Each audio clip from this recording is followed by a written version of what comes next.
வணக்கம்மா. பெரியவங்க சொல்லியிருக்காங்க, கல்லடி பட்டாலும் எல்லாம் கண்ணடி படக்கூடாதுன்னு சொல்லுவாங்கம்மா. இந்த கந்திஷ்டி பொல்லாதுமா. இந்த கந்திஷ்டி போறதுக்கு கடல் தண்ணி எடுத்துன்னு வந்து வீடு முழுனா நல்லதுமா. எங்க பசங்க போய் கடல் கிட்ட இருக்கிறதுனால போய் கேன்ல எடுத்துன்னு வந்துட்டாங்கம்மா.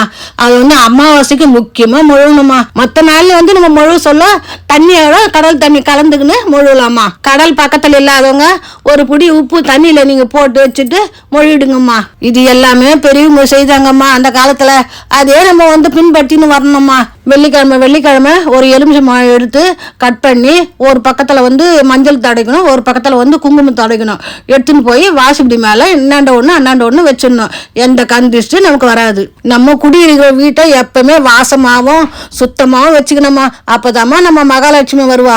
நம்ம சாமிக்கு வைக்கிற பஞ்ச பாத்திரம் தண்ணியில வந்து கொஞ்சோண்டு பச்சை கருப்பூரம், கொஞ்சம் மஞ்சத்தூள், கொஞ்சம் துளசி இல்லைன்னா மஞ்சத்தூளும் பச்சை கருப்பூரமே போறோம். ஆனா டெய்லி நம்ம மாத்தணும். பஞ்ச பாத்திரத்துல வெறும் தண்ணி வைக்க கூடாதுமா.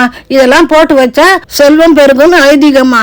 இதுக்கு பெரிய எடுத்துக்காட்ட பெருமாள் கோயில கொடுக்குற தீர்த்தம் தான்மா. நம்ம வீட்டை வாசமா வச்சிருக்கிறதுக்கு சாம்பிராண்டி போடணும்மா. சாயந்தரம் வேலையிலயும் காலையிலயும் முடிஞ்சா போடலாம், முடியலன்னா சாயந்தரம் வேலையில போட்டுக்கலாம். குச்சி ஏறி போட்டு தூள் சாம்பிராண்டி போடலாம். அப்படி இல்லைன்னா கம்ப்யூட்டர் சாம்பிராண்டி போடலாம். இதெல்லாம் செய்து முடிச்சுட்டு சாமி கும்பிட்டு முடிச்சம்மா.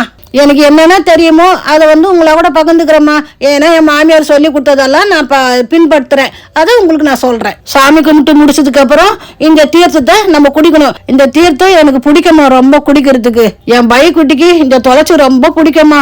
எங்களை குடிக்கவே விட மாட்டா. அவளுக்கு கொடுத்துட்டு தான் நாங்க குடிக்கணும். வணக்கம்மா.